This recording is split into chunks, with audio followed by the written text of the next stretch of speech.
And we are live. Greetings.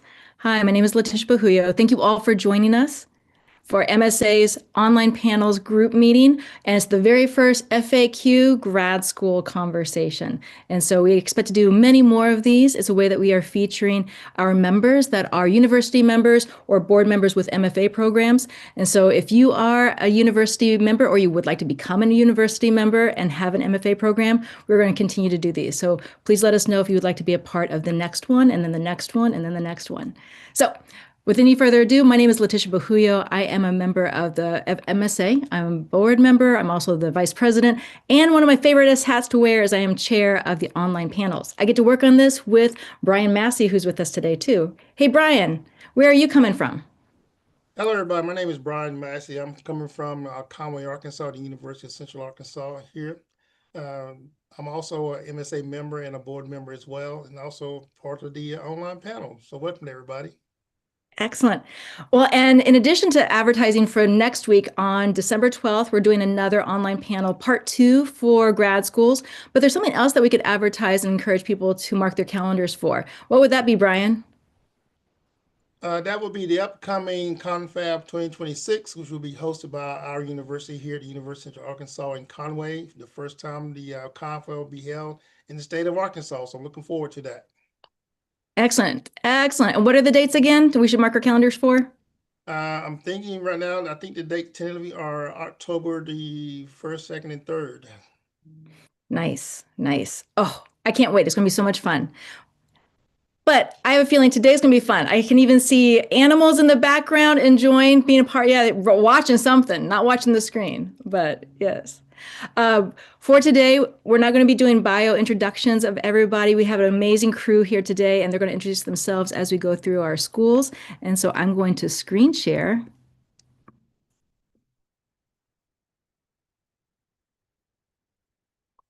Can you all see that? Yes. Excellent. And make it presentation mode. Continue to share. There, I think it's working. If anybody's on YouTube, text me, let me know if I effed this up or if it's looking good, okay?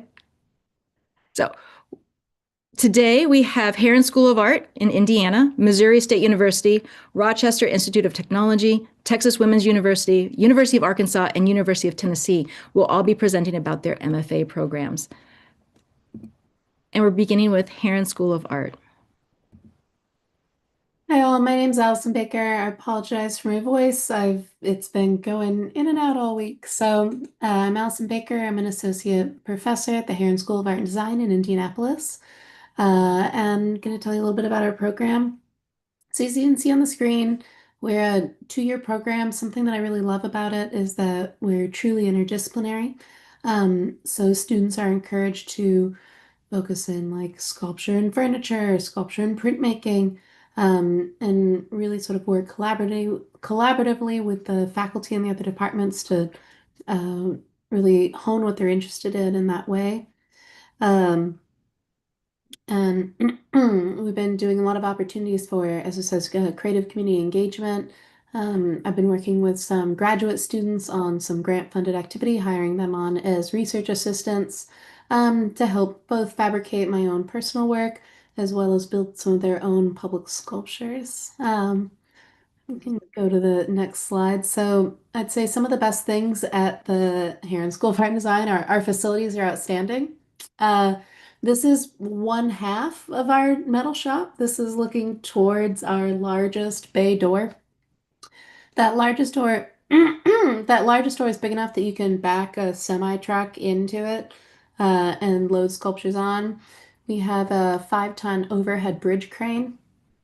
We also have pop-up gantries. We have a dedicated forklift.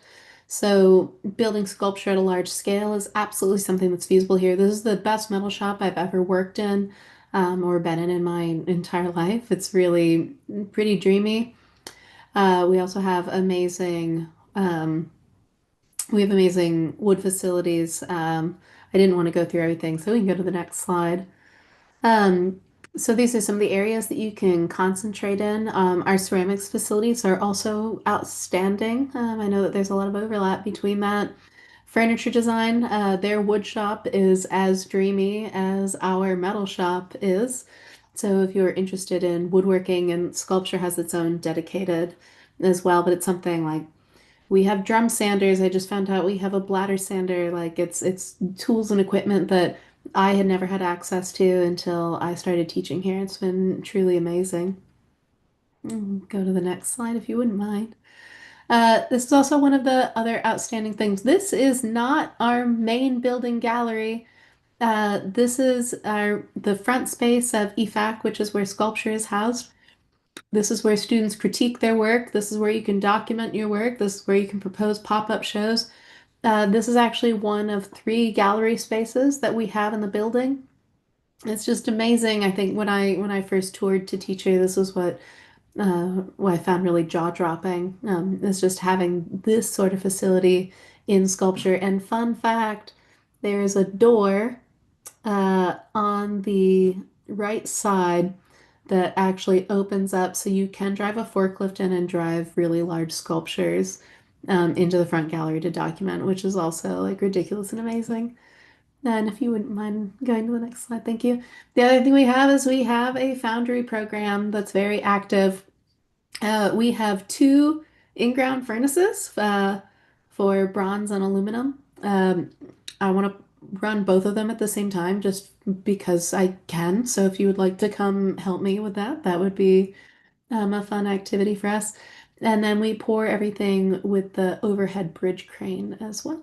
So outstanding, outstanding facilities. Truly the best that I've ever, been fortunate enough to work in. Our faculty are amazing and have really active track records. That's Tilly. She's at school with me a lot, so that's the added bonus of Herron is that it comes with a dog. Um, yeah, thank you so much.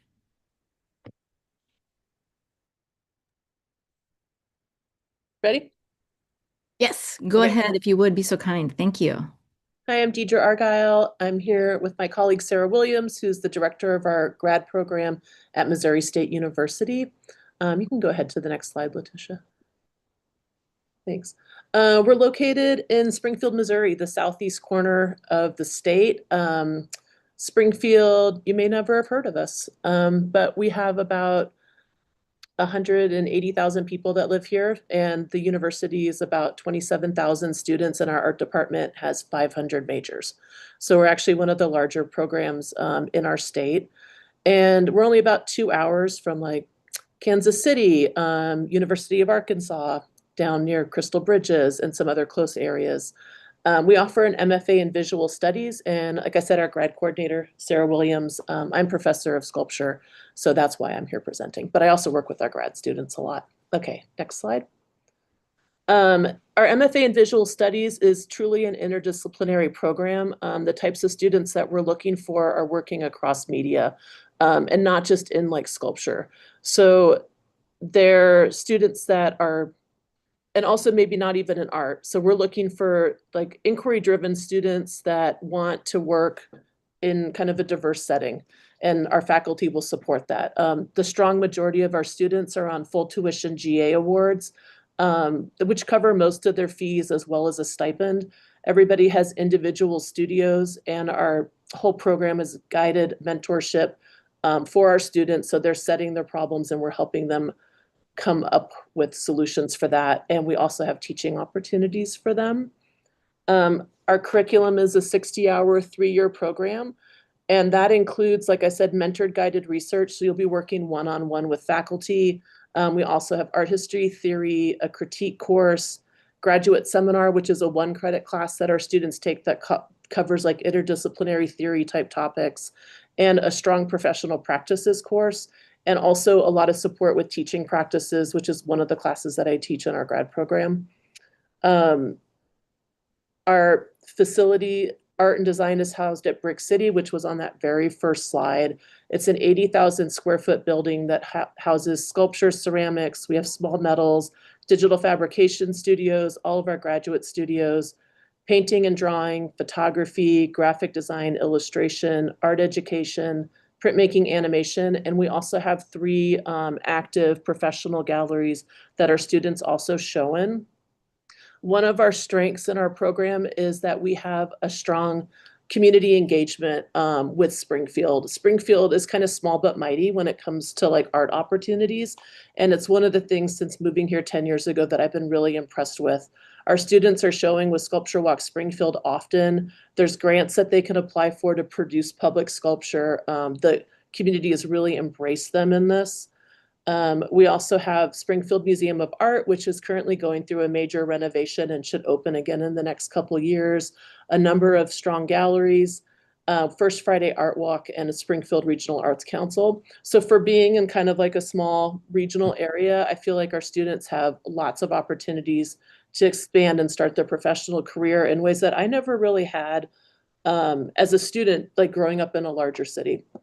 Our students also have a number of opportunities beyond their studies. Oh, almost done.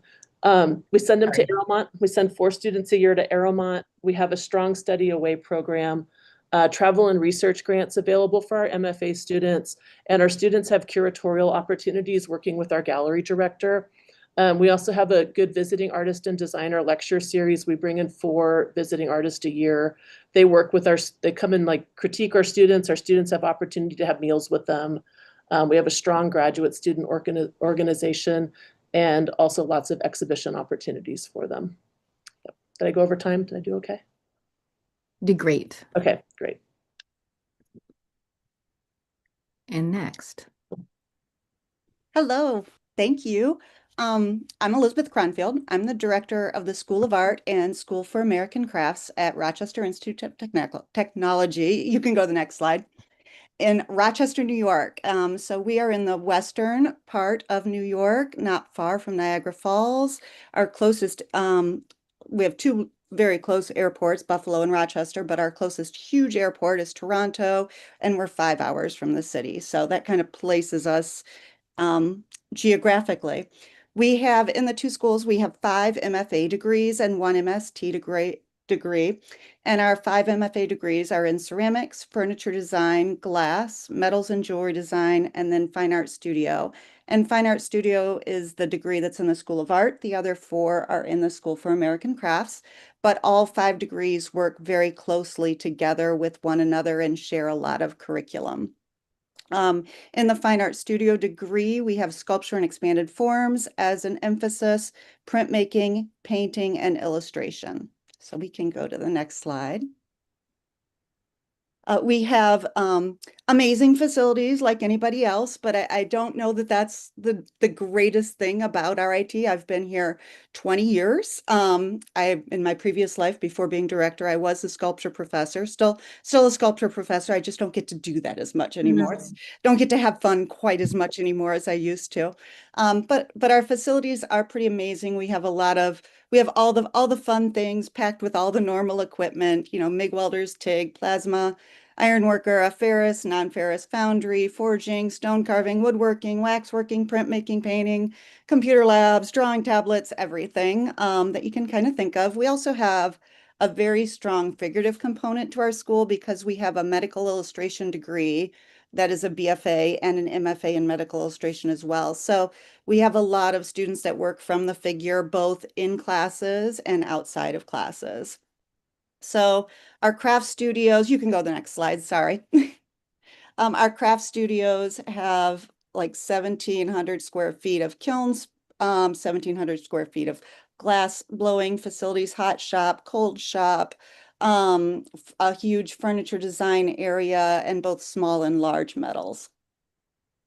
And then in addition to our facilities in our 2 schools, the college offers incredible facilities in photography, film, and animation.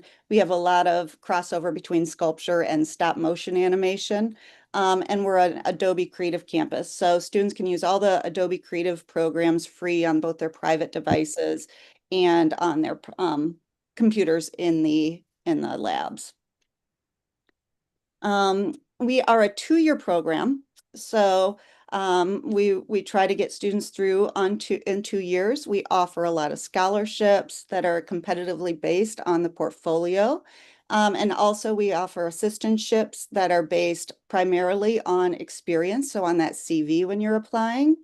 And many of our MFA students are offered a graduate teaching assistantship in their second year. So they might get a graduate assistantship in the first year where they're assisting in studios, in classes with other faculty. But then in their second year, they might be offered a graduate teaching assistantship where they're actually an instructor of record of an introductory course in their studio that's their specialty. So in addition to working with our amazing, I'm going to stay on this back slide just one, if you don't mind.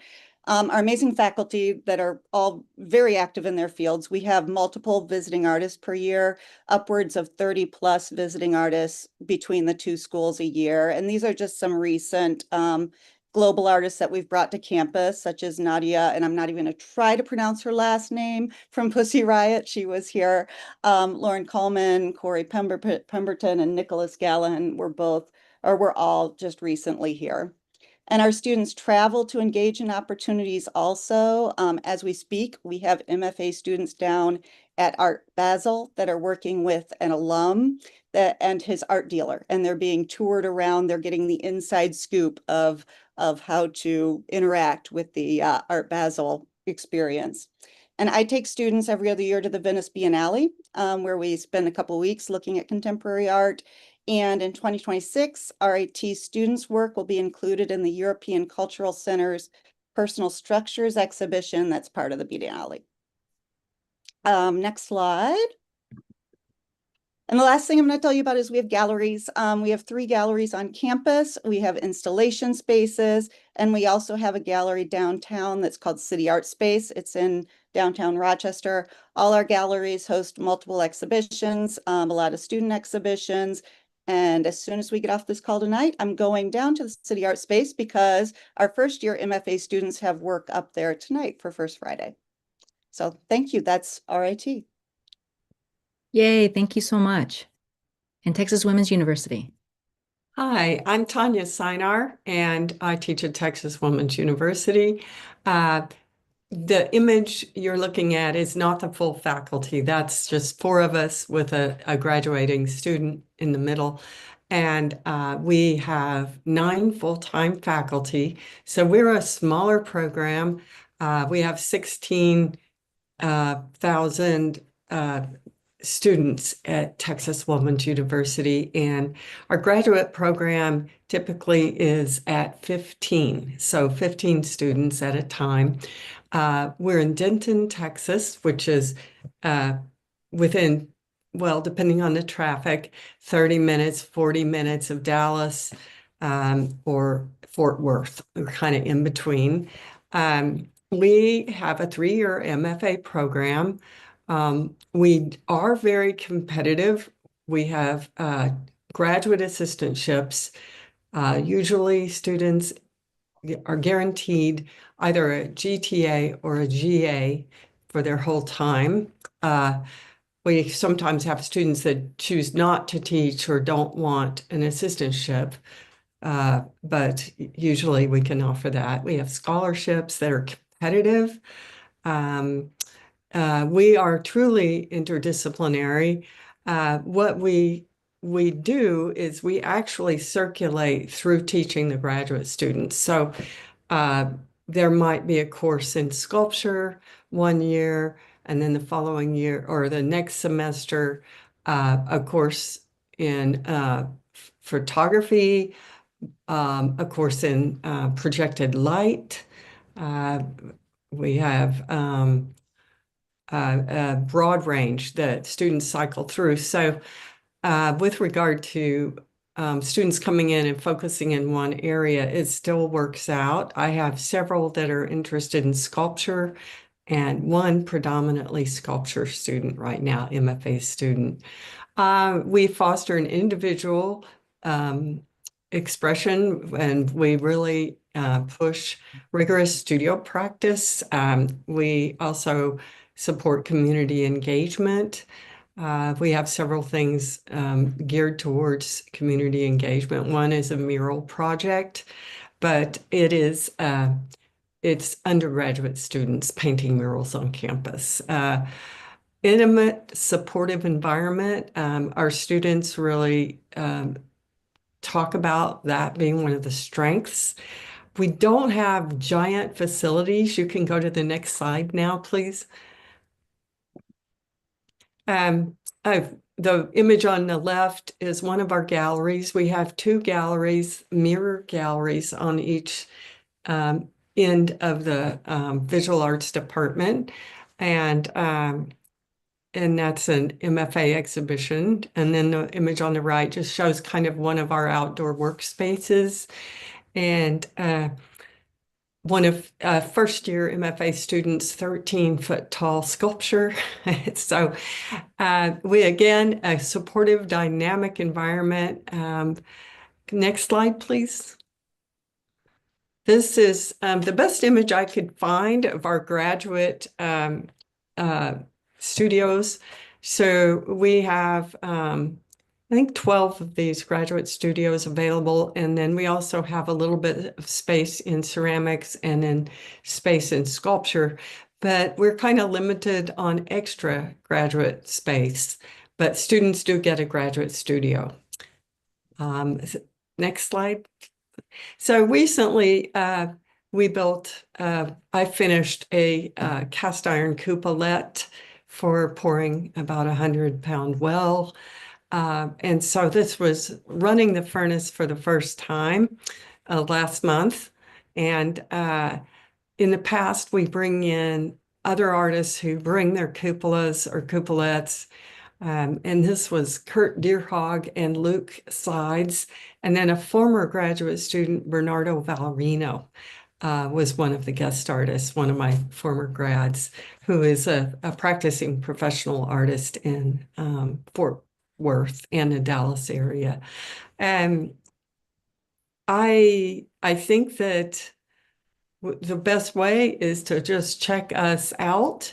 We're a small but mighty program. And that's what I would say. We do have all of the equipment.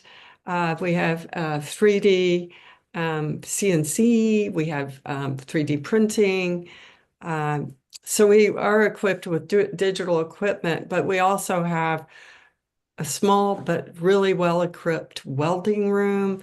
And then our wood shop, I didn't include any pictures, but we have a very spacious, impressive wood shop. And then foundry area with a number 50 bronze and aluminum speedy melt furnace. So yes, well, thank you. Thank you for your time. Great. Thank you, Tanya. And next, University of Arkansas. Hey, everyone. I'm Bethany Springer, and I'm a professor in sculpture and experimental media, also known as SkullX, at the University of Arkansas in Fayetteville. And we're located in the northwest corner of the state. You can go to the next slide, Letitia. Thank you.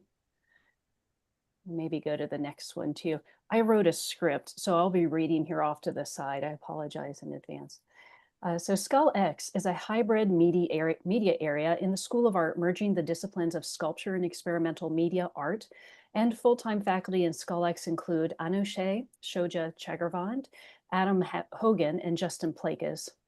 If you are interested in bridging historical and contemporary object making and processes, the moving image, sound, performance, digital computing, mechatronics, electronics, interactive objects and environments, digital fabrication, interventions in public space, and public collaborations, consider SkullX your new home. In this informational session, I'm happy to share more information on our philosophy, facilities, and application process. To foster independent studio practices in sculpture, the faculty believe we must meet our students and fellow artists on a broad playing field, offering manifold approaches to making in the 21st century. From traditional sculptural processes to contemporary methodologies incorporating advanced technologies, sculpture's mission is to cultivate creative thinking and inventive problem solving by challenging categorical presets to consider sculpture beyond the expanded field. Sculpture is committed to providing our students with the tools necessary for synthesis while emphasizing content or concept as the driving force motivating all material and formal decisions, process, and context as they relate to historical and contemporary sculpture, critical theory, and collaborative practices. I think we can go to the next slide, Letitia. Thank you. Our 33,000 square foot sculpture facility, which was completed in 2018, offers a 4,000 square foot wood shop, which you're seeing here, a 3,000 square foot metal shop, a foundry, mold making lab, audio video labs and equipment, and a digital fabrication process lab to include 3D printing, CNC routing, CNC plasma cutting, and laser cutting and etching. SkullX MFA studios are located within the sculpture facility adjacent to our shops and labs and offer approximately 200 square feet per student. MFA students have 24/7 access to their studios, to the labs, classrooms, and shops with the required training. In addition to the sculpture facility, we have a Wingate Studio and Design Center building, which is a 154,000 plus square foot building, which was completed recently in 2024. And this includes the program areas of studio art and graphic design. We also have a new building on the horizon scheduled for completion in 2026, which we're calling Wingate 2, for lack of a better name currently, which will house foundations, the Fine Arts Center Gallery, a new auditorium, and experimental media arts. For the application process, you'll first apply through uarkart.slideroom.com by January 15th. Letitia, we can probably go to the next slide. Here's some of my students from this semester out on our foundry. This is where you will upload, and as part of the application process, on SlideRoom, you will upload copies of your transcripts. If offered admission to the MFA program by the faculty, you would then officially apply through the UA Graduate School with all official documents, application fee, etc. There is no fee to submit your SlideRoom application to Studio Art. However, there is a small fee to apply through the graduate school. The MFA program in Studio Art here is a 3-year program. We typically accept 2 students in each medium for an average of 12 to 15 students total per year. Applicants apply for either drawing, painting, printmaking, SkullX, ceramics, or photography, but are able to use interdisciplinary media and processes in their work throughout the program. There are a variety of options of studio coursework and outside coursework to select from during a student's degree plan, including seminars, topic courses, and research opportunities. Next slide would be great, Letitia. Oh, that's it? That's it. Sorry, I have a few more paragraphs to read. Is that okay? Feel free. Yes, please. Oh, thank you.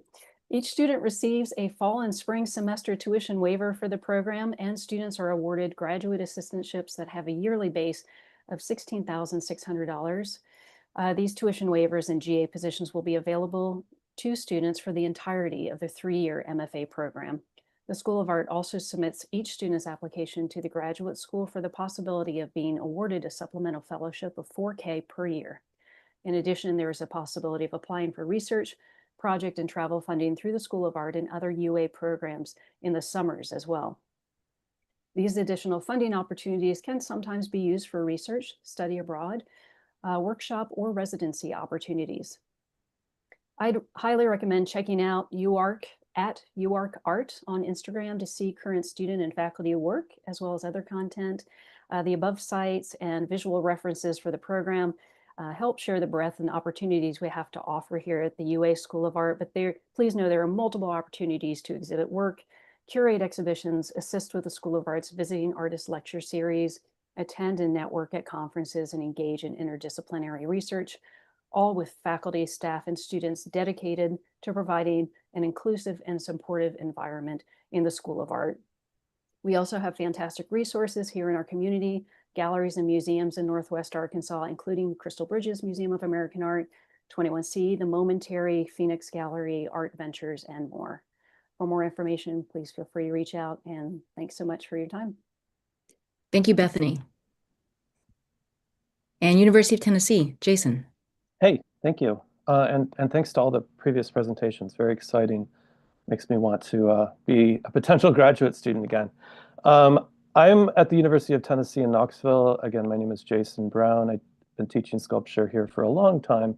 I'm one of 4 faculty in the 3D area Here you can see some images of our metal shop, which is kind of like the core or center of a lot of our operations.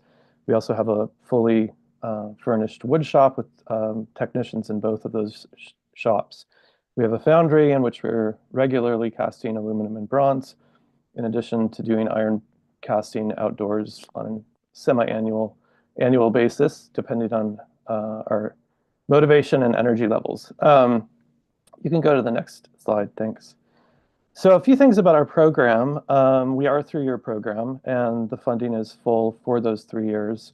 We just, this semester, started a new 50% TA program, so 20 hours a week, approximately $26,000 a year, with a tuition waiver and benefits. So we're very excited about that because we've been working toward that for a long time.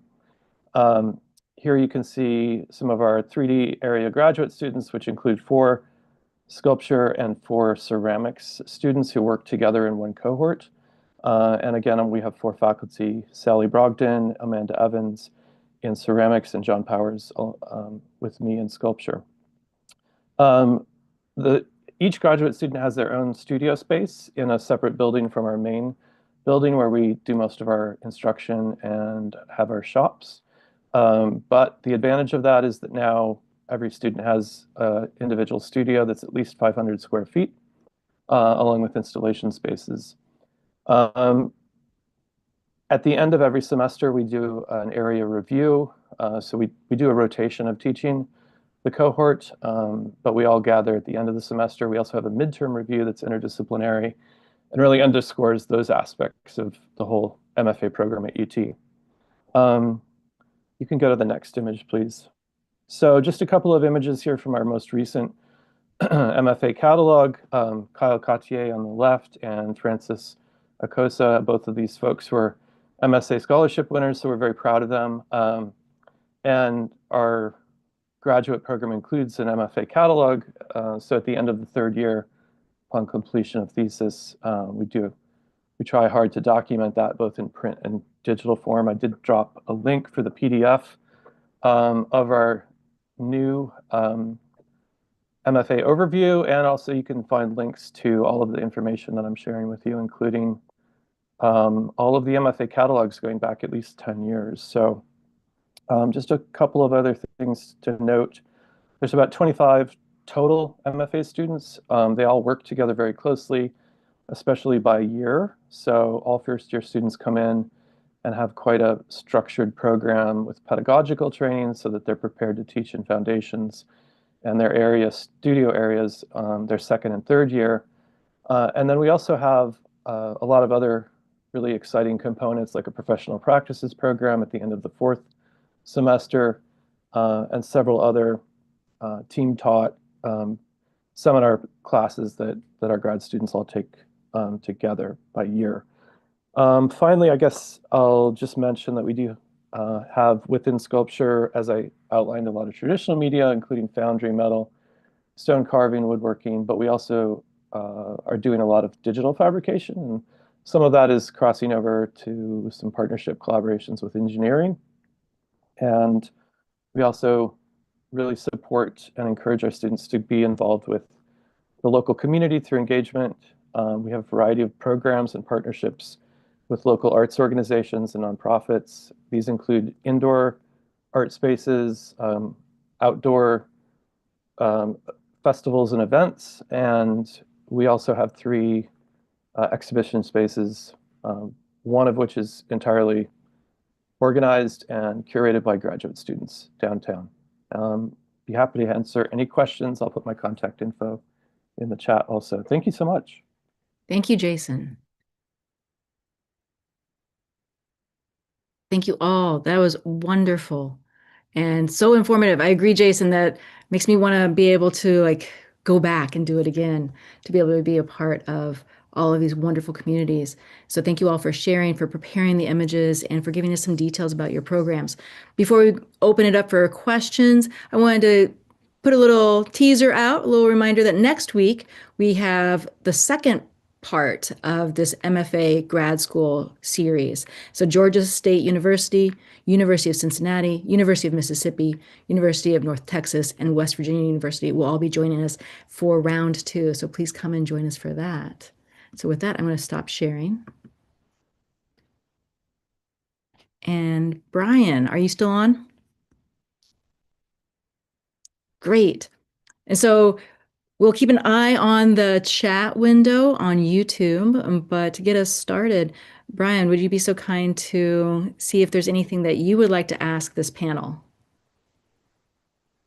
A lot of times students are a little wary about graduate school, and do you guys offer any type of visitation times during the semester that students can come visit and check out the facilities and talk to students there already? Come anytime. Same here. Sarah's happy to give you a tour. Oh, same here. We also do grad info sessions. So when students are accepted into the program, or before they even apply, they can join one of our grad info sessions. And then if they are accepted into the program, they definitely are required to visit. But our doors are open for any visits. Just reach out. Same, we have informational sessions through our grad coordinator and also available to give tours. If you're in town, definitely let us know. Thank you very much. Yeah, I was just going to say we're open anytime, but we really encourage students to visit in the fall semester if they're looking at the program. Ideally mid-semester to coincide with our midterm grad reviews so they can meet more people and see things really kind of in full force of activity. And we do that again in the spring for students that we've admitted to the program and are considering our offers. We do have an info session coming up next Wednesday at 5 p.m. online. And I'll put that in the chat as well. Thanks. I do have a follow-up question as well for the panel. I know a lot of graduate students may have a significant other or married or a spouse. So you guys offer them type of married student housing on your campuses?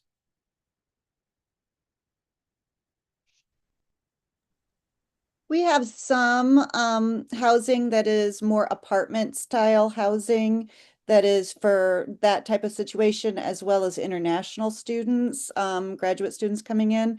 But I don't think many of our students take advantage of it. Rochester's a very easy place to get around in, and I think most of our students end up living off campus.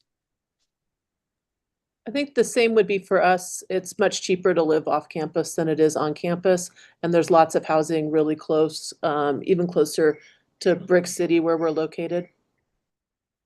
Okay, thank you, ladies and gentlemen. Same situation here at the University of Arkansas, limited married graduate student housing, but there's so much housing around the university that most students prefer to live off campus, but directly adjacent to the university.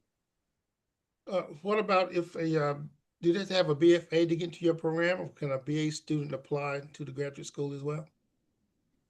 We'll accept BAs or BFAs. Something else that I forgot to mention earlier that I'll plug is that we do have free admission. Free application fees through, I believe, December 7th, if anyone's really got their materials together. Okay.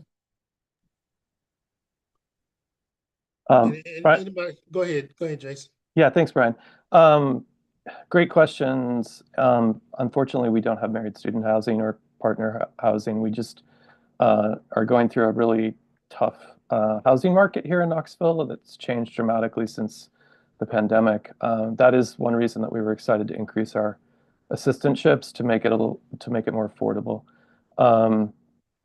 That said, I think we absolutely encourage students to apply with a variety of backgrounds, and we have often students who are coming from a BA experience and not always from a studio background, like a BFA program. So it really depends on quality of application and portfolio.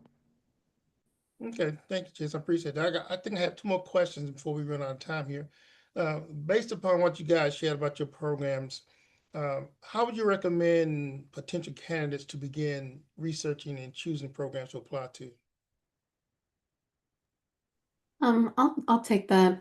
The advice that I give my undergraduate students is to really look at the sort of facilities that they're interested in, what they really need to make their work. If you're someone who's really interested in foundry work, going to an institution without that would be really difficult. So sort of starting there, seeing what works for you financially, and then making those decisions on a 2-year or 3-year program. And I know that this seems really silly, but this is something that I tell all my students as well. Doing the campus interview or the campus tours are so important, and really just making sure that it like passes the vibe check, that like your gut's gonna kind of know where you're supposed to be and what feels like the right program and the right community. And it's so important to go in person, and I know that that can be a financial hardship for a lot of people, but something might seem like your dream school, and once you get there you might just be like, this doesn't feel right. Right, right. So vibe check. Oh, yeah, I would second what Allison says, but also I would recommend trying to meet with the graduate students and finding out what their experience is like in the program. Because, facilities are great, but you're also there with a group of people, and that I think that really matters. Um, and I'll just take the second too. We also have free admission coupons possible. We have a limited number. So if you email Sarah Williams, we can set you up with that. Thank you. Uh, this question is probably for more Sarah. She's nodding the head, but in the background. Um, what are the top 3 things that you would want potential candidates to keep in mind when they are prepare for their application? I think that the portfolio obviously is one of the main components. So to make sure that the submitted work speaks to some line of inquiry or research that you would want to pursue at the graduate level. And then of course, any kind of written document, we require a letter of intent that should also echo that. So can we understand what your hopes are at the graduate level? Does that reflect in the work that's been submitted in the application, the imagery? And then for a third thing, like the other documents, like a lot of times we'll look at resumes, CVs to make sure that someone is actively engaged in their creative practice. Like, are they getting into shows? Are they attending some kind of seminar, symposiums, engaged? Okay. Thank you. Thank you very much. Appreciate that. Letitia, that's all I have. I'm good. Excellent. Thank you. We have everyone on here, and I'm keeping an eye on the chat on YouTube just in case anything else comes up. Can you all help and describe what is it about your program that you recognize? Like when somebody asks you, what's your program, like that, like the top thing that you just can't wait to brag about, that you are either grateful to have, that you wish you had when you were in graduate school? Like, what is it that is for you the sort of heart and soul of your program? And I'll go back through the list so that way you can prepare your thoughts. Herron, for Allison, what's that like your heart of hearts? Like you're like, this is like one of my favorite memories that's happened lately. I would have to say it's really the community that we have. When we bring in sorry about this. Okay. When we bring in graduate students, we understand that people don't have the same experience in undergrad, especially since we have such a strength in our facilities, that when we have students come in that are like, I never poured bronze in undergrad, or never been to an iron pour, I've never had access to any of these machines, we just had like a broken MIG welder in the corner, that our students get welcomed in with such open arms. We're just like, yes, like let's get you up to speed. And I think my favorite moment is that a year ago I had a graduate student who had never poured anything. I I think she did bronze, aluminum, and iron all in her first semester. And then this year, so a year later, she was actually running the furnace for me for our aluminum pour, because I've been sick for a week and I was like, my head hurts to bend it. My head's gonna explode if I like bend over. So just that, like seeing that massive transformation and then that, it's not just the faculty, that it's all the students as well coming together and really helping and supporting each other. It's just a great place to be. Nice. And Deidre, Missouri State University. What would be your top? I would say community as well. We have 15 graduate students at a time. We only take the students that we can support and help. And so we're always looking for like a group of students that are diverse from each other, but that are going to be able to complement each other as well. And that community extends beyond our institution and into the larger community. And I think it's one of our strengths, the guided, the independent, like really like one-on-one personal guided mentorship as well that our students receive is, I think, something that we would all like, in grad school. Nice. Before we move on with my inquiry, just looking at the YouTube chat, we did get 2 more questions showed up, so we'll pause and answer those more directly ones from our audience. And it looks like question 1: what do you primarily look for within a student's application? And then within the same application, sort of a topic, that we also have a question: could you elaborate more on what you look for in an applicant's CV? So a question about the application in general. What primarily do you look for within a student's application, and what do you look for within a student's with an applicant's CV? I can take this one. It was already brought up, a cohesiveness in the work, evidence of intent. And with a CV, it's a good idea for the student to become familiar with the College Art Association's CV format, so that when you apply, when you build your CV, that you're following a format. There's, I don't know if just don't pad the CV, be very specific. So I hope that gives an answer. I have a couple of ideas I can throw in too. So, being active with your creative pursuits, that might look like being in juried shows. That might be, again, like attending workshops. If, for our students, some of them go to Herron School of Art and Craft in the summer. So just being engaged in that way, I think, is a clear indicator of someone's seriousness about what they're doing. Mm-hmm. We're also looking for potential in the work.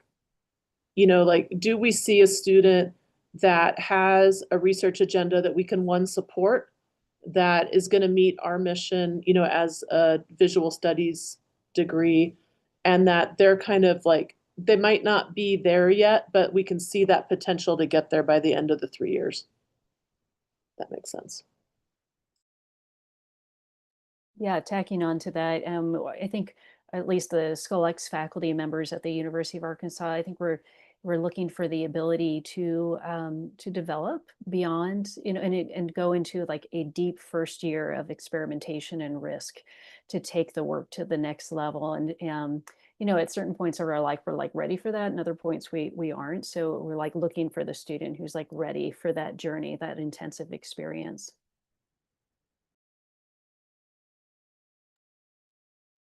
I would add to all of those excellent points, experience in the field that would be after undergraduate work, right? So we really value some time in between. It's not to say that we don't admit people directly from undergraduate to graduate, but we're really looking for well-rounded candidates who have spent some time working maybe with a range of things from technical to commercial, professional, gallery or community arts, any range of things. It's just to show that active engagement. And that would also be true for the CV. Should I answer the other question that we didn't quite get to? I don't remember. We're going to come back to that. We'll come back to mine. Okay. We have a few more questions on chat on the YouTube. Brian, would you like to bring those up?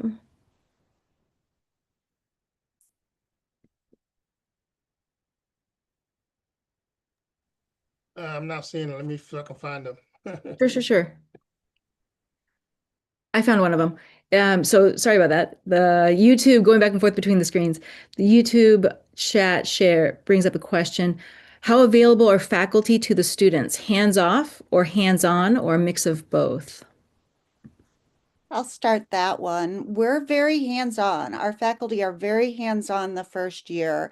And I think somebody else mentioned this. I think that's what graduate school is about, is learning new things and experimenting and trying to fail that first semester. That sounds backwards, but that's what faculty are really pushing students to do when they first enter grad school. And then since we're a 2-year program, moving into that second year, faculty are very hands off. So the first year faculty are very there for every part of that that new investigation, that pushing, that trying new things, trying to get students out of being in their comfort zones, because most students that go to grad school, they were superstars as undergrads and they made fabulous work. And that's how you get into grad school. And then you have to leave that behind in order to grow. And that's the hard part. So faculty are very hands-on and then very hands-off, and letting students kind of go on that journey by themselves and coming back to just give advice here and there when needed. Thank you. Thank you, Biz. Any other responses to the hands-on, hands-off, or a mix of both faculty? Deidre, I see you nodding. I think we're a very hands-on program, like Deidre's spoken to, where we have a lot of mentorship kind of component to our program. We have about 27 full-time art and design faculty in our program. I would say about 15 to 16 of those are graduate faculty level. So students have access to a whole range of people with different kinds of specialties, disciplines.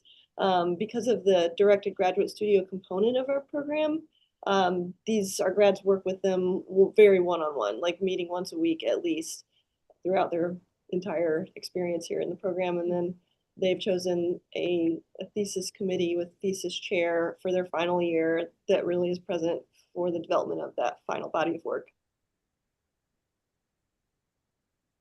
I would like to kind of think about what that means, hands-on, hands-off. As I'm navigating that question, I think about how each of our faculty is very different. And I think that I'm accessible and all of our faculty are accessible, but I think it just depends on what the student, where they are. If they're in their first year and they are expected in our program to experiment also. But if we see somebody in their fourth semester still kind of not locking on to a direction or intent, then maybe we will be a little more hands-on. We had recently a grad student not pass the graduate review. And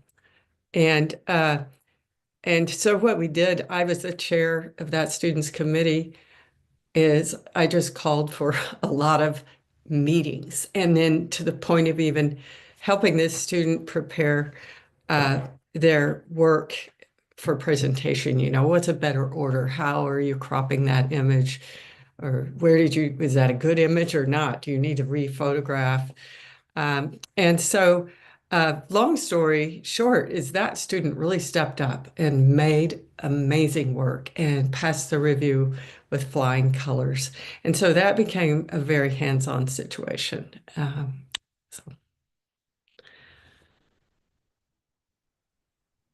I would just echo, I was just going to echo some of what you said, Tanya, about accessibility.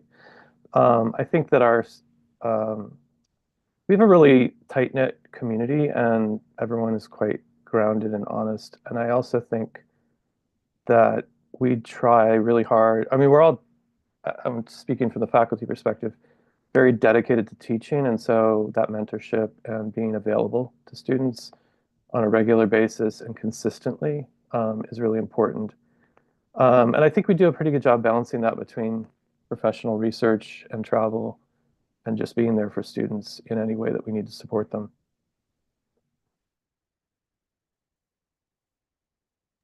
Yeah, and just would like to reiterate what everyone here has said. And it is a good question, Tanya, too, and thinking about, you know, I think about students who sometimes need, a lot of support, and some students need space too, and just finding that balance, but always letting the students know that we are accessible to meet their level of need, to support them on their individual journeys is so important.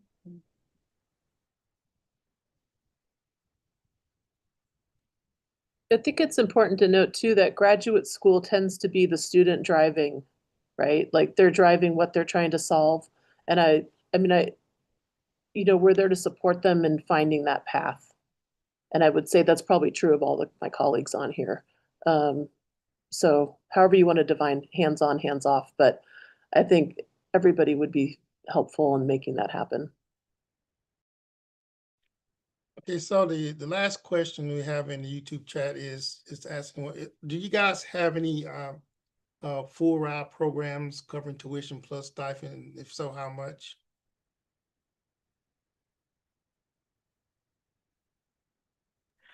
Well, we don't have that, but I wish we did because I would like to pay for everything. I would like to help the students.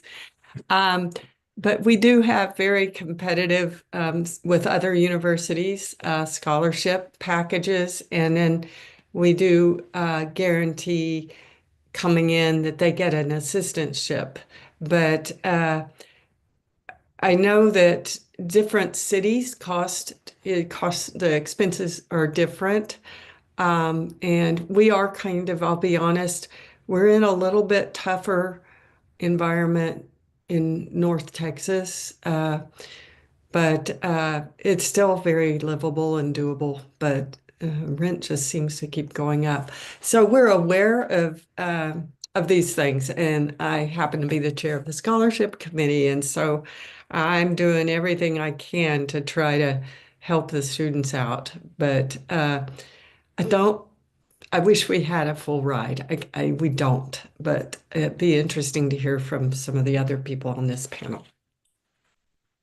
Not all of our students are fully funded. We do have a very competitive um, um, we do have competitive fellowships that are available for certain students.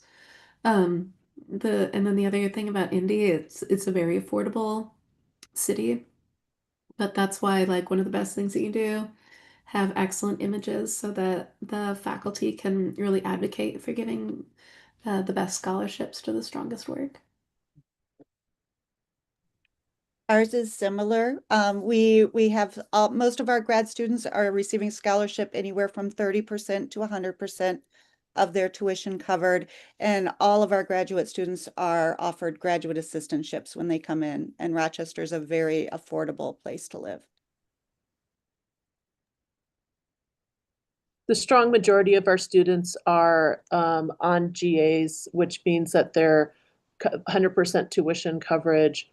They do have to pay some some program fees that are attached to classes, but it's minimal. And they get a $12,230 a year stipend with that GA. Well, thank y'all very much for answering that question. I appreciate it. Bethany still hasn't. Thank you. All of I'm sorry, our Betsy. My apologies. Oh no, you're good, Brian. I appreciate your help. We are incredibly fortunate in that we have, thanks to our endowment, we are able now to support all of our MFA students with a full tuition waiver, a graduate assistantship, and in the best cases, fellowships in addition. However, there are fees associated with every course, so it's not like a complete full ride. I would just encourage any interested applicants to reach out to our graduate director so we can give you all of the information that you need to make an informed choice before making it a decision. Right, thank you. Brian, I'll just repeat quickly what I said earlier because that person may not have been on the call, but our current package for each graduate student is a full tuition waiver plus benefits. We also cover a lot of the fees. And then the graduate teaching assistantship and associateship are about 26,000 a year for a 20-hour-a-week commitment. Thanks. Thanks, Jason. Appreciate that.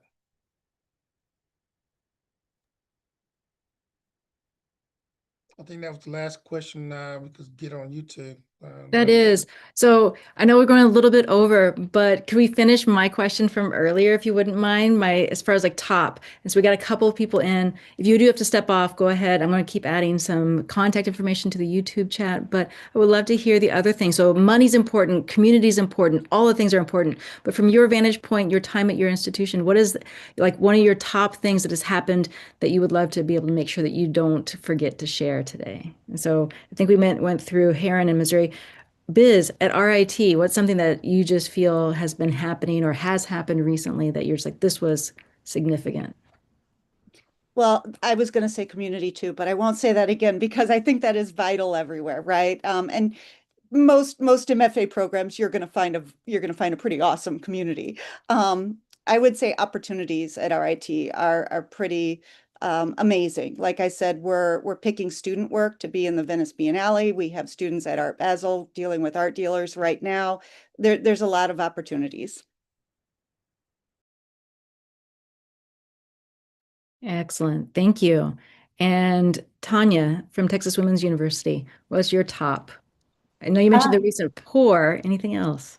Well, I would like to mention we've had a few students who came to us who were in different fields. And so this kind of circles back to the question I think Brian brought up about can you apply to graduate school with just a BA or and maybe not a BFA. And that's always a little bit risky, but I've had a few experiences, both people who changed careers sort of after spending 15 or 20 years in a career. One of the MFA sculpture students right now was a speech language pathologist and kind of had big change in, okay, this is not what I want to do with the rest of my life. And I have another student who was in a medical field as well for 15 or 20 years, I'm not sure. And what I notice is it just adds an interesting dynamic to a cohort. Like you have maybe different ages of levels of experience. And so that's something that's happened at our university several times. And it seems to kind of, it's a strength because these students have this appreciation now. And it's an energy that kind of galvanizes and energizes everybody in the program. You have a different level of experience, life experiences coming in. And so I would say that's one of our, it's not every year or we don't always have a lot of grad students who do that, but right now we happen, out of our 15, we have 2 that changed careers and they were in medical field. And this was after taking courses at community college and doing other things, but they did not come in with a BFA, but they did come in with degrees. And boy, did they hit the ground running, and they're doing great and setting a pace, getting into exhibitions. Well, maybe not Art Basel, but so that's one of my high points. Wonderful. Thank you. Thank you, Tanya. And Bethany. Yeah, I feel like I'm a broken record here a little bit and repeating some of the wonderful things that have already been said. But I can say, having been at the UA for almost 20 years now, that it's been a remarkable difference between when I first started and the kind of exponential growth that's happened in our region. That's not only benefited our School of Art, but our community our partners and network. And so it's still remarkable to me that we can have here, it feels like you can have a casual conversation or just like run into somebody for coffee or lunch and then, come in with a big idea or just ask a big question. Like, could we partner about that? Can we pull some funding or like get something to do this collaboration in public space, for instance? And the answer, I've never gotten a no. I've never gotten a no, and it floors me. It still floors me. It's just whether it's within the larger UA system and looking for somebody in like the RFID lab to collaborate with, or like to use a really expensive microscope across campus, or having Alice Stites from 21C Museum Hotel come in and like curate an exhibition of grad student work. It's pretty astounding. And I just wish I had the opportunity when I was a student. Maybe I need to go back to school. Right. But I think that's also why we create the things that we recognize what we wish what we had gotten to do, that now our eyes are more wide open, and what can we help make sure to set up for the next generation. And so we might not have gotten all of those, but we got a lot, but how can we help? And so lastly, Jason, what's something that you're especially either proud of or that's been a new top for University of Tennessee? Obviously the money, the new addition of the money. No, that's exciting. Honestly, I always often answer this question with people, because I really like the people that I work with. We've got a lot of exciting new faculty who've joined us in our community in the past year or two. But the students, and it's so invigorating and inspiring to be able to continually work with new groups of students year after year. It's a real privilege and honor, and I think that's something. And it extends to our alumni network, which often open doors for current students and recent graduates. So it's just really great to see such a tight-knit community, of good people. That's excellent. Wonderful. All such wonderful answers all the way around in so many ways. Thank you all for staying on a little bit late to go through all of this information. There's always more. There's always more. So I've added everyone's information in the YouTube chat, so that way your email addresses as well as the names of the schools that you're connected to are all available for posterity on the YouTube channel for MSA. I want to thank all of you, and thank you, Brian, for being here, being a part of the online panels committee. Couldn't do it without you. And don't forget, as Brian mentioned earlier, what are the dates for 2026 Confab? October 1st, 2nd, and 3rd, 2026. Excellent. Oh, it's going to be so fun. We already have Brian and Deidre are the co-chairs for that upcoming confab, and there are already 5 galleries that are reserved, right, Brian? 5 exhibitions will be part of this confab. It's going to be a phenomenal experience. So make sure to mark your calendars. And again, mark your calendars for next week at this time. We will be gathering next week for another round for part 2 of this conversation for how to be able to think about graduate schools and graduate programs. And so I think it's going to be good. 5 more schools, possibly more if you know of any other institutional members or anyone who suddenly joins to become a new institutional member and has an MFA program. We have room for a few more voices if you are interested. Thank you all so much for your time. Take care.